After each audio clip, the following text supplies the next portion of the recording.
พิ่นสิเฮ็ดกระบุงกระยัง พวกนี้แหละเพิ่นเฮ็ดอันนี้เก่าแล้วเพิ่นใช้โดนอันนี้เด้นี่เพิ่นใช้งานให้บ่สังเกตเอาเพิ่นเฮ็ดอันนี้มันบ่เศษเล็กพี่น้องยังลงเรือให้เห็นหลายๆตัวหมู่บ้านที่เฉลีไทยทำในช่วงนี้จะพบเจอในเขตนี้หลายนะได้เห็นเศษเล็กที่เพิ่นยังเก็บและรักษาไว้ในหมู่บ้านแต่ละหมู่บ้านในเขตชนบทที่เฉลีเคยทายและถึงหลายๆคลิปเพิ่นสามารถ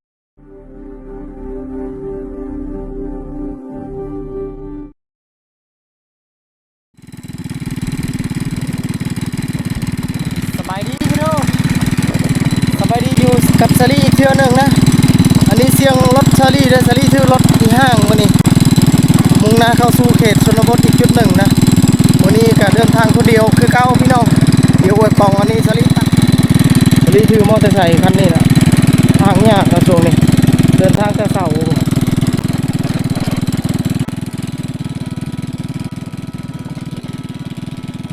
ขอนหมู่บ้านแล้ว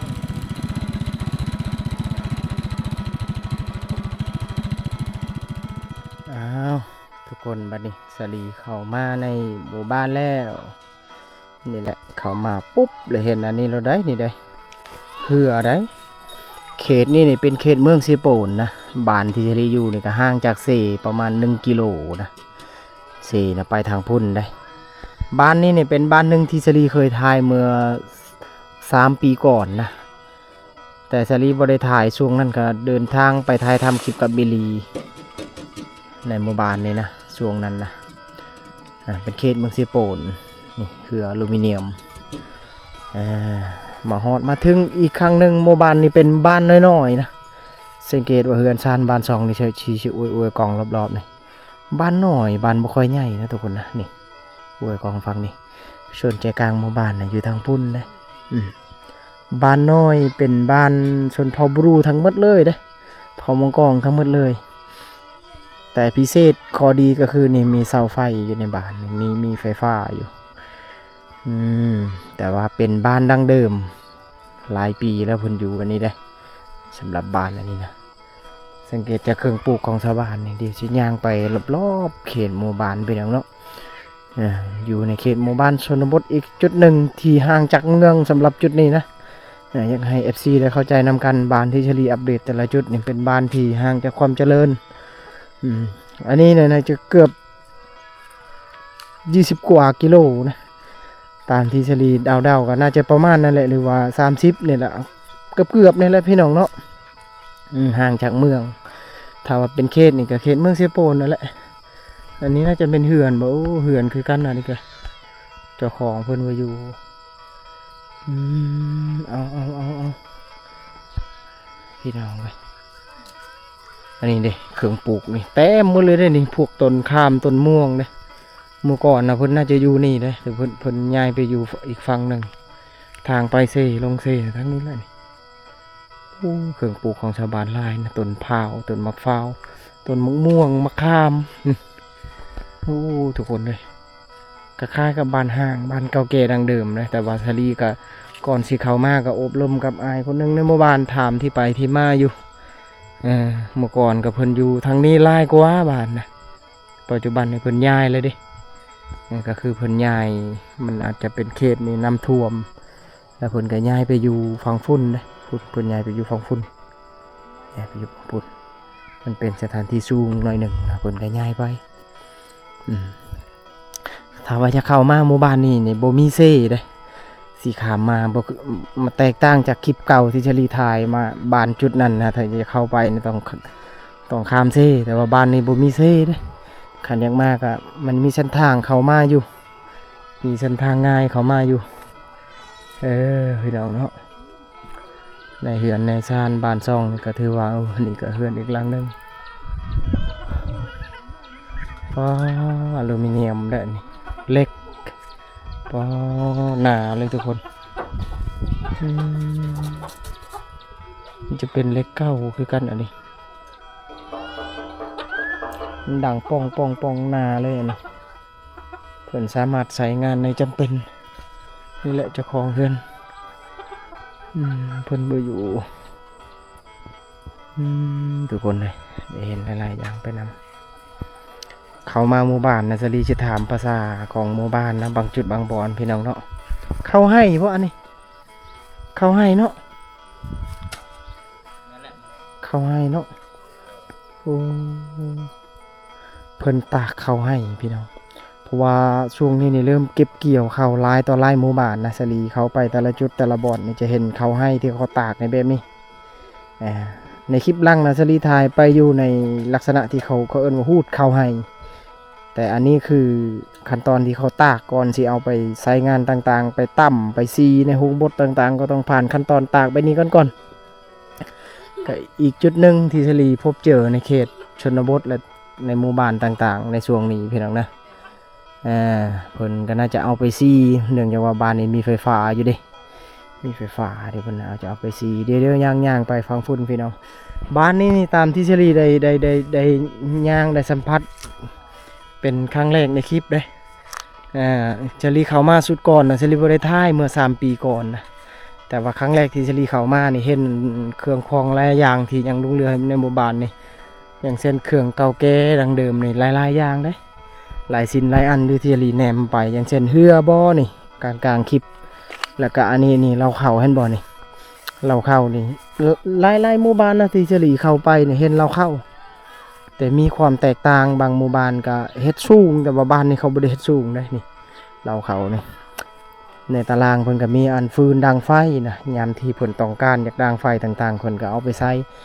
แต่ว่าเช้านี่เช้าก้มเด้เพิ่นเฮ็ดนี่เพิ่นจะถักด้วยควันด้วยมีดผ่าของเพิ่นนะสมัยก่อนก็บ่งบอกได้ว่ายังมีเราเขาและยังเห็นภาพแบบเก่าๆนะบางหลังคาเรือนเนี่ยเพิ่นเฮ็ดอันด้วยอันเขาเอิ้นว่าเสาเหลี่ยมแล้วเสาเหลี่ยมเนี่ยก็จะบอกเลยว่าเครื่องจักรเครื่องเลื่อยทันสมัยแต่นี้เอาควันเอาผ้ามาถากได้ค่ะเสาสังเกตนี่ทุกคนนี่เปิ้นเฮ็ดนี่มันเป็นเสาเมื่อก่อนนะไม้นี่จะเป็นไม้เนื้อดีเรียกตามเบิ่งนี่เป็นไม้เนื้อดีนะทุกคนเนาะก็สามารถถึงและเล่าหลายๆอย่างให้ FC ได้เข้าใจในคลิปนี้นี่อวยกองฟังนี่ก้อนบัดนี้หลายๆอย่างทุกคนหลายอย่างหลายขั้นตอนที่สามารถถึงและเล่าหลายๆอย่างให้ FC ได้เข้าใจอีกหนึ่งคลิปในเขตชนบทจุดนี้นี่สังเกตเล็กนี่มีลายเพนเล็กนี่มันเป็นเล็กเก่าๆมาได้นี่เพิ่นบ่ได้ซื้อได้นี่เล็กมันเป็นเศษกระพุ้ยถังน้ำมันยุคสงครามเพิ่นเอาไปตัดเอาไปปาดไปใส่งานก็สามารถใส่งานได้หมดนี่อย่างเช่นตัวนี้ก็คือกันนี่อันนี้ก็กระปังบุ่มน่าจะเป็นยุคเมื่อก่อนนะอันนี้ยังลงเรือให้เห็นอันนี้หน้าจอนี่เศษลงเรือจากหน้าจอในทันสมัยอันนี้ยางดิเพิ่นเอาไปปลูกอันนี้แต่ว่าอันนี้โมเมนต์ของปัจจุบันนี่อันนี้เศษเล็กยุคสงครามเมื่อก่อนงั้นไหมเนี่ยงั้นไหมเนี่ยนั่นดิชลีถามน้องเพิ่นทางหลัง ถามเป็นภาษาของหมู่บ้านนะชลีจะไปให้ให้ FC เข้าใจไปนำเศษเล็กพี่น้องยังลงเรือให้เห็นหลายๆตัวหมู่บ้านที่ชลีทายทำในช่วงนี้จะพบเจอในเขตนี้หลายนะอันนี้เป็นลูกน้อยๆได้นี่เลยโอ้ยังบ่ได้แตกบ่ลอยนี่บ่ระวังได้นี่ป๋อนี่พี่น้องนี่โอ้ยอันตรายทุกคนนี่ชลีจะบ่จับนี่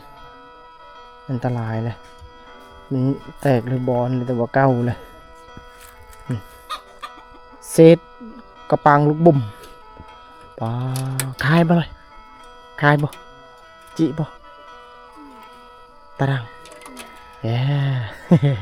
เสรีถามภาษาของโบบานน้องหยอกน้องเป็นว่าคายว่าน้องคนว่าบูฮูได้เอายังลงเลยให้เห็นพี่น้องเศษเล็กจากยุคเมื่อก่อนเพิ่นยังเก็บและรักษาไว้ไปปลูกผักไว้ใส่งานต่างๆในเฮือนในซานเพิ่นนี่แหละนี่ดีเฮือนเพิ่นอยู่ฝั่งนี้ก็สวยงามอีกแบบนึงพี่น้องสามารถเล่าสู่สู่พี่น้องได้ฟังเฮือนเพิ่นเนี่ยก็ถือว่าหลังใหญ่หลังโตใหญ่อลังการสวยงามดีทันสมัยอยู่เสาเหลี่ยมนี่มาเบิ่งทางนี้อีกบัดนี้อันนี้เศษกระพุ้ยคือกันอันนี้หรือว่าเศษถังน้ำมัน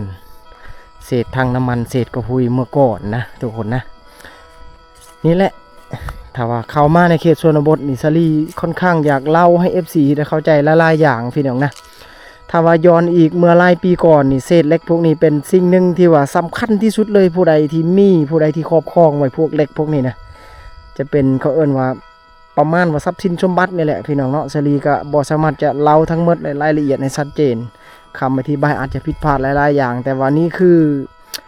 เศษเหล็กที่ยังลุ่งเรือให้เห็นในหมู่บ้านหรือว่าเศษเหล็กจากยุคเมื่อก่อนเพิ่นบ่ได้ผลิตเองในเหล็กพวกนี้เพิ่นจะเก็บตั้งแต่ยุคสงครามเรื่องสงครามนะสิริเคยถึงหลายๆนะก็ไปศึกษาอีกเรื่องหนึ่งจะเป็นเรื่องยาวนะถ้าอธิบายหมดเนื้อหาแต่อธิบายพอให้พี่น้องได้เห็นเศษเหล็กที่เพิ่นยังเก็บและรักษาไว้ในหมู่บ้านแต่ละหมู่บ้านในเขตชนบทที่สิริเคยทายและถึงหลายๆคลิปเพิ่นสามารถมุงเฮือนมุงซ่านกับผสมผสานในมีกระเบื้องพร้อมในเฮือนเพิ่นมีกระเบื้องทันสมัยเพิ่นป่นกันเลยนี่น่าจะเป็นเล่าเข้านะคอกแบพร้อมในตารางในเพิ่นขังไว้สัตว์เลี้ยงของเพิ่นพร้อมเล่าเข้าก็สามารถพบเจอในเขตชนบทเอาไปทางนะถ้าว่าในเมืองใหญ่เนี่ยบ่มีเลยได้เศษเหล็กพวกนี้คันว่ามีเหล็กเนี่ยก็เป็นเหล็กทันสมัยบ่แม่นเหล็กเก่าอันนี้เหล็กเก่าก็พุ้ยหรือว่าทางน้ำมันเมื่อก่อนอยากให้ FC ได้เข้าใจนะเพราะว่าชลีท้ายไปลายเธอลายจุดลายบ่อนอาจจะบ่เข้าใจและเศษเหล็กต่างๆชลีพยายามอธิบายยาวจนเกินไปในคลิปก็มีบางท่านอาจจะยังบ่เข้าใจและคุ้นเคยกับการทายชลีในช่วงนี้ชลีค่อนข้างทายหลายในลักษณะแบบนี้นะค่อนข้างทายหลายและอธิบายหลายส่วนไปนำเรื่องราวที่ไปที่มาแต่ละคลิปแต่ละช็อตแต่ละนาทีกลางคลิปต้นคลิปต่างๆพี่น้องเนาะนี่หมู่บ้านนี้มีอยู่ประมาณ20หลังคาเรือนหรือว่า20หลังคาเรือนก็มีความกว้างประมาณนี้แหละอยู่ห่างๆไปนี่แหละเรือนศาลบ้านของแต่ละครอบครัวได้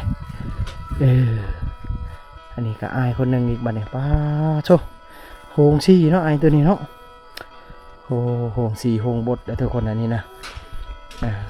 เข้ามาในหมู่บ้านเขตชนบทต่างๆในช่วงนี้นะช่วงช่องทิศลังนี่ก็สลีพบเจอหลายๆหมู่บ้านที่เพิ่นใส่โฮงซี่ในแบบนี้ตัวนี้นี่ส่วนหลายนะคนจีนที่เขาไปขายในเมืองนะ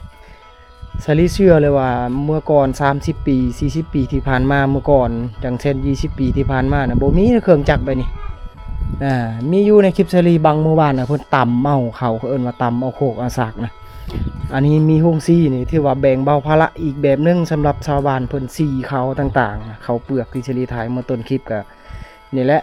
ที่เขาตากเขาต่างๆเขาไปป้อนเลยนี่มันมีเครื่องมอนิเตอร์อย่างนี้เครื่องปั่นไฟดิมันกินไฟตัวนี้เอาเสผ่านแล้วยังมาติดมาเปิดไฟเลยมันสามารถหมุนออกมาเป็นเม็ดข้าวสารได้ก็ถือว่าแบ่งเบาภาระของชาวบ้านนะพี่น้องนะเรื่องราวที่ชลีถึงนี่ก็ถือว่าบางครอบครัวมีจักสีแบบนี้นี่สบายอยู่สบายละง่ายอยู่ไม่ยังเลยยังนี่ดอกได้ยังเลยได้ยังไหมปลาได้ยังไหมน้องเพิ่นได้แม่งกันนี่3คนนี่วันนี้ปั่นกันบ่อะไรแม่งข้ามเอาตกเลยเอาบัดนอกบ้านหน้าให้เพิ่นลินไปแม่งข้ามเอาสลีออกแล้วบัดนี้อธิบายรายส่วนจุดนั้นให้ FC ได้เข้าใจอันนี้อย่างเนาะบัดนี้เงาไม่ยังอันนี้ไม่ดูบ่น่าจะเป็นไม่ดูแหละนี่ถามมาให้คนหนึ่งว่าไม่ดูตัวนี้เป็นไม่ดูทุกคนนะสามารถไปเข้าโรงงานผู้นี้เจอได้นี่เฮ็ดโต๊ะเฮ็ดตังนั่งผู้ที่ต้องการและชื่นชอบในพวกผู้ดินเจอผลิตต่างๆประดับประดาไหมที่สวยงามนะไหมประดูไม่ดูฝั่งไทยก็น่าจะเรียกไม่ดูไม่ประดูนี่แหละแต่ฝั่งลาวเมืองลาวมาไม่ดูภาษาชนเผ่าก็อีกแบบนึงนะนี่ดิสวยงามพี่น้องหมู่บ้านปนกันเลยนี่ดิอายบนหนังนี่พิเศษเลยอันนี้คือมอเตอร์ไซค์ชลีได้ถือไปนี่จอดนี่ตอนชลีเปิดคลิปมาต้นนะบ่ได้เห็นภาพทั้งหมดเพราะว่าเส้นทางยากชลีต้องถืออันนี้มานะในคลิปหลังชลีลงไปตอนเช้านะ วันที่2นะถือมอเตอร์ไซค์ดีเนื่องจากว่าจอดยากแล้วมันเปียก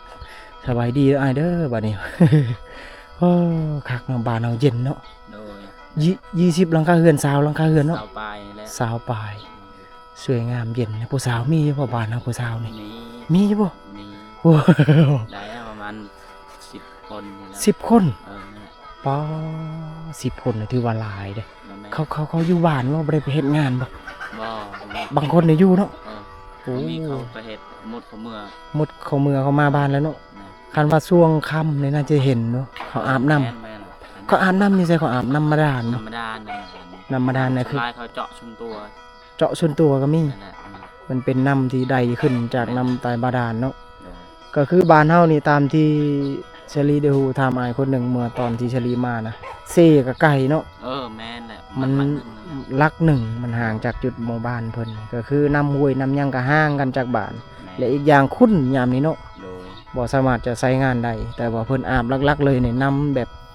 น้ำบาดาล แม่น อย่างเช่นมีท่ออยู่ทางนั้นน่ะมันมีท่ออยู่นะ เอาลงได้ เนาะ เอาลงได้ใส่ได้ ที่ ก็ ธรรมดาแต่ที่ เออ นี่เขาใส่ได้คือมันง่าย โดยก็สามารถพบเจอและเล่าหลายๆอย่างนะผู้สาวนี่เพิ่นว่ามีอยู่ได้ พี่น้องมีอยู่เดี๋ยวกล่องฟังซารี่ก่อนมีอยู่แต่ว่าช่วงซารี่ทายตอนนี้เดี๋ยวเบิ่งโมงก่อนมันเป็นช่วงที่เพิ่นน่าจะไปเวียกไปอันนั้นต่างๆนี่11โมง10อันนั้นนาที16นาทีพี่น้องนี่ให้เบิ่งอันนั้นนำกันนี่เด้นี่มื้อนี้วันที่2โอ้พี่น้องเอาสลีปล่อยคลิปมื้อเช้าเลยอีกหนึ่งหมู่บ้านทางในคลิปหลังนะอันนี้ก็ต่อคลิปนี้ก็ห่างจากจุดที่สลีถ่ายน่ะก็โอ้หลายกิโลเติบนะเกือบ5-6กิโล7กิโลนี่แหละประมาณนี้แหละเอาขอบใจหลายๆเด้อหายเด้อเดี๋ยวสิไปทางอื่นนำโอ้นั่งคักเนาะ พักผ่อนเพิ่นอยู่บนห่มคามนี่พี่น้องนี่ดิห่มคามเย็นโอ้ด้วยอุดมสมบูรณ์สวยงามเลยบัดนี้โอ้สามารถพบเจอและเล้าหลายๆอย่างให้ FC เข้าใจอีกหนึ่งคลิปที่เชลีเข้ามาในหมู่บ้านแห่งนี้เมื่อ3ปีก่อนนะย้ำอีกครั้งหนึงให้ FC เข้าใจเชลีเคยเข้ามาอยู่แต่ว่าช่วงนั้นจะเป็นช่วงหนึงที่เชลีบ่ได้ถ่ายทำลงช่องของตัวเองช่วงนั้นก็จะเดินทางกับบิลลี่ถ้าผู้ใดที่รู้จักบิลลี่ก็ติดตามเชลีมาดนน่าจะได้เห็นและชินและคุ้นเคยและเคยเห็นสำหรับชื่อที่เชลีเอ่ยออกไปนี่มิลลี่ก็หมู่รู้จักคนหนึงอีกที่เพิ่นทำช่องพี่น้องเนาะสุดเพิ่นช่องใหญ่เชลีก็ช่องยังบ่ได้เติบโตดอกช่วงนั้นนี่อย่างมาทางนี้อีกบัดนี้อันนี้ก็เฮือนป๋อสวยงามเลยบัดนี้โอ้สวยงามเลยเฮือนลังแป้นลังทันสมัยเสาเหลี่ยมมุงด้วยกระเบื้องนี่แหละก็บ่งบอกด้วยความขยันความขยันของชาวบ้านนะพี่น้องนะนี่เหล่าเขานี่เป็นเอกลักษณ์เลยนี่เหล่าเขาก็เป็นเฮ็ดกันแบบนี้เด้บางบ้านก็ไปมีอันเขาเอิ้นว่าผ้าอ้อมอย่างดีแต่ว่าอันนี้เพิ่นเอาไม้พางไม้เฮียฟ้ากระแตะอย่างต่างๆเพิ่นมาอ้อมให้บ่พี่น้องแต่เพิ่นเอาข้าวเปลือกมาแต่ให้แต่ส่วนช่วงนี้นี่เป็นช่วงที่เริ่มเก็บเกี่ยวข้าวแล้วเพิ่นเอาไปไว้ให้ในข้าวเด้เสาก้มมีจักเสาน่ะหลายเสาเดี๋ยวเข้าไปเบิ่งนํกันเรื่องเล่าเข้านี่ซะลียังสิเล่าหลายๆอย่างรายละเอียดซับซ้อนเกินคำบรรยายบางจุดบางบอนพี่น้องสังเกตจากเสาน่ะ1 2 6เสา7 8เสาน่ะ8เสาได้พี่น้องนะก็สามารถเล่าให้ FC เข้าใจนี่3 6 7 8 9เอ้าลายเศร้าเลยทุกคนนะว้าถูกก็สามารถพบเจอในเขตชนบทต่างๆนี่แหละพี่น้องเราสู่ FC เข้าใจหลายๆอย่างไปนำสำหรับเราเข้าไปทางไหนเด้อันนั้นไปเอานำบ่เดี๋ยวย่างไปทางนี้ก่อนโอ้เหือนหลังนี้น่าจะเพ่แล้วบ่นี่เอาว้าโธ่สวยงามอันนี้ตักเข้าได้อันนี้เด้เพิ่นจะไปเอานำทางใดเนาะเดี๋ยวจะถามภาษาหมู่บ้านเลยไม่เรียนไปเลยล่ะมือไปเรียนไปเลยเมื่อกี้ไปเรียนนี่มันจูเรียนเนาะมันเป็นจูเรียนเนาะคันไม่เปาะเมื่อกี้มันอะไรอ่ะแต่มันเปาะกับเมื่อกี้เนี่ยคำเรียนเอาไหมตัวจ่ายืงหนู10 ลัก ก็เป็น10 หลัก4 หลักปลายดูเอาชลีทำภาษาของหมู่บ้านนะก็คือลมกับหนองเพิ่นใส่ชุดนักเรียนในชลีคิดว่ามีโรงเรียนในหมู่บ้านแต่จริงเพิ่นย่างไปหลายกิโลนะอันนี้ก็อีกบอลนึงเพิ่นตากข้าวนะในเฮือนอายเพิ่นเพิ่นคนนี้ข้าวให้อันนี้ตามเบิ่งนี่เป็นข้าวให้คือกันฤดูเก็บเกี่ยวข้าวนี่เขตหมู่บ้านต่างๆเขามาช่วงนี้เริ่มเห็นข้าวให้นะบ้านนี่ก็นำขึ้นบ้านชื่นน่ะท่วมได้เนาะนาฝั่งหนึ่งน่ะท่วมได้ชลีบ่ได้ไปเก็บภาพจุดนั้นนะห่างจากจุดนี้ประมาณอยู่50 เมตรเนี่ยแหละจากจุดชลีอยู่หน้าชาวบ้านในเขตนี้บางเฮือนบางหลังคาเฮือนเพิ่นเฮ็ดหน้ากันอยู่เลยแต่ว่าหลักๆเลยเพิ่นเฮ็ดอาชีพหลักที่เกี่ยวกับข้าวเนี่ยเพิ่นเฮ็ดให้หลายกว่าโอ้อยู่พักผ่อนได้เนาะ นักเรียนเฮานี่มื้อนี้บ่ได้ไปบ่พักผ่อนครูบ่ได้มาครูค้าเวียกเนาะทางก็ยากนะเฉลี่ยเข้ามาขี้ตมลาย เอาผ่านนะรบกวนอายเพิ่นบัดนี้ เอาไปก่อนเด้อผ่านทางนี้ก็ทักทายกันนะ ไปทายจ้ะ นักเรียนเพิ่นบ่ได้นะครูบ่ได้มาเพิ่นว่าเพิ่นก็ค้าเวียกเส้นทางก็ยากนะพี่น้องนะครูเพิ่นสิเข้าสอนต่างๆนี่เพิ่นเดินทางก็หลายกิโลเติมมาแหละจากบ้านนี่ไปหาโรงเรียนก็ 3-4 กิโลเห็นอ้ายเพิ่นว่าอีกหนึ่งหมู่บ้านที่ว่าห่างจากความเจริญอยู่แล้วก็เป็นหมู่บ้านที่มีความเป็นธรรมชาติสูงพี่น้องเนาะเดี๋ยวย่างไปทางนี้ก่อนเห็นแวบๆพอเฒ่าคนสารนี่อย่างเนาะทางนั้นบุป่าบุอันนี้ไปแล้วบัดนี้สวยงามพี่น้องเครื่องปลูกเครื่องอันนั้นของชาวบ้านนี่สังเกตต้นม่วงต้นสีดาชาวบ้านสามารถปลูกขึ้นมาได้ไว้ใส่ไว้กินต่างๆพบเจอในเขตชนบทนี่แหละค่อนข้างหาเห็นได้หลายที่สุดเลยพี่น้องอธิบายหลายอย่างเล่าหลายอย่างให้ FC เข้าใจอีกหนึ่งคลิปหนึ่งบรรยากาศโอ้ยฝั่งฝุ่นนักเปิดเพลงอยู่นะขอซุ่มนมมาเห็นอย่างน้อนั่นเนาะเฉลีเข้าไปใกล้บ่ไรแล้วในมุมนี่พอเท่าบนซานอย่างน้อบ้านนี่ช่วยกระยังตะกระยังฮะสบายดีตะกระยังเหมือนกำลังประกอบไปช่วยมันเข้าแล้วก็ไม่ตะก็มันจะเป็นตะอันนี้มาประกอบอะยังนี่เดี๋ยวเจ้านี้ไหมช่วยกระไรจำไว้แต่ดีๆเจาะไหมน้ำรังเหิมไม่ตะหน่อยช่วยก็ไม่เท่าน้ำรังไม่เหิมไม่ตะหนูเฮ้ยตะกูถึงกี่ตะmình cái răng rùm cỡ như lời nung เกิดนี่เอาสลีพานมาทางนี้อบรมภาษาของหมู่บ้านกับเฒ่าเพิ่นสิเฮ็ดกระบุงกระยัง เพิ่นเกี่ยมมาได้อันนี้เด้อพี่น้องสลีก็ทำบางจุดบางบอนนี่ก็สามารถเล่าบ่หมดดอกคำอธิบายต่างๆที่สลีเอ่ยถึงภาษาของหมู่บ้านอันนี้เป็นเผ่ามังกรได้ภาษานี่คล้ายกับสลีอยู่แตกต่างกันบ่หลายแตกต่างกันน้อยเดียวภาษาเนาะภาษาคล้ายกันแต่อธิบายเห็นเราลุ่มเข้าใจแล้วก็ภาษาทางฝั่งไทยอธิบายยากนี่ดิเพิ่นเอาไปตกแต่งกระบุงกระยังที่เพิ่นสร้างขึ้นมานี่ยังเส้นลักษณะแบบนี้ละนี่นี่ดิเพิ่นสร้างแบบนี้ละนี่เพิ่นไปเล่าไปอันเฮ็ดตัวนั้นแล้วเพิ่นจะไปประกอบส่วนพวกนี้แหละเพิ่นเฮ็ดอย่างนี้อันนี้เก่าแล้วเพิ่นใช้โดนอันนี้ดินี่เพิ่นใช้งานให้บ่สังเกตว่าเพิ่นเฮ็ดอันนี้มันบ่แม่นง่ายนะทุกคนอันนี้นะเขตบ้านชลีนี่บ่ค่อยเห็นแล้วอันนี้ เพิ่นสามารถใช้อันมีดพาพืชผักปลูกปลาอาหารของป่าของดงสามารถใช้ได้สามารถเข้าป่าเข้าดงนี่แหละหลักๆเลยชาวบ้านคนเขตชนเผ่าต่างๆเขานิยมเอาตัวนี้ไปใช้งานต่างๆพี่น้องนะนี่สังเกตนี่หลายเลยนะนี่หลายอันเลยนี่แม่นหมดนี่เพิ่นบ่ได้ใช้แล้วเพิ่นก็มาเอาไว้นี่ยังเรือให้เห็นอันนี้เราเข้าได้บ่แม่นเหือนเราเข้าอันนี้นี่โยมเด้อลูมิเนียมเด้อนี่เด้เพิ่นยังเก็บรักษาไว้แต่เพิ่นบ่ได้ใช้งานนั่นโยมอลูมิเนียมน่าจะลงเรือจากยุคเมื่อก่อนคือกันอันนี้ตามเบิ่งนี่วัสดุนี่มันบ่แม่นของปัจจุบันเพิ่นซื้อใหม่ๆนี่เด้ตามเบิ่งสังเกตรอยตัดรอยต่อเพิ่นเฮ็ดนี่ เพิ่นจะเฮ็ดด้วยมือและเฮ็ดเองเฮ็ดขึ้นมามือก่อนนะเศษลงเรือจากยุคสงครามมาแล้วนี่พวกกระปังบ่มพวกอิหยังต่างๆเศษลงเรือเมื่อก่อนเพิ่นเก็บไว้รักษาสามารถใช้น้ำใช้นั้นเข้าน้ำจำปาได้ในยามที่จำเป็นแต่ปัจจุบันนี่เริ่มมีการค้าขายหลายๆแล้วเพิ่นก็สามารถซื้อตัวงามตัวดีกว่านั้น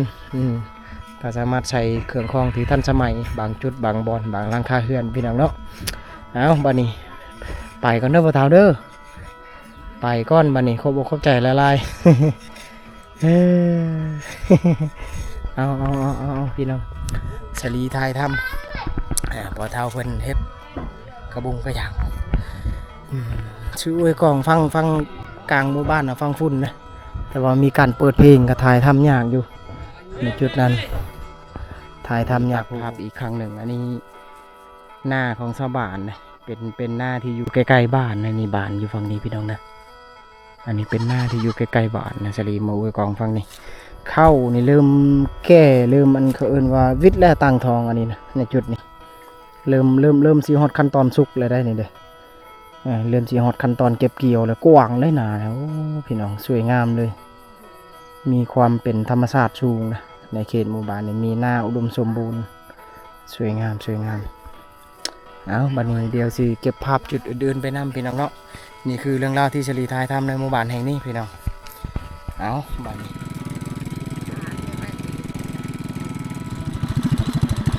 สลีออกจากหมู่บ้านจุดนั้นนะพี่น้องนะสลีมาต่อจุดนี้ออกจากหมู่บ้านเลยก็ผ่านเส้นทางจุดนี้และช่วงท้ายคลิปทุกคนนี่เอา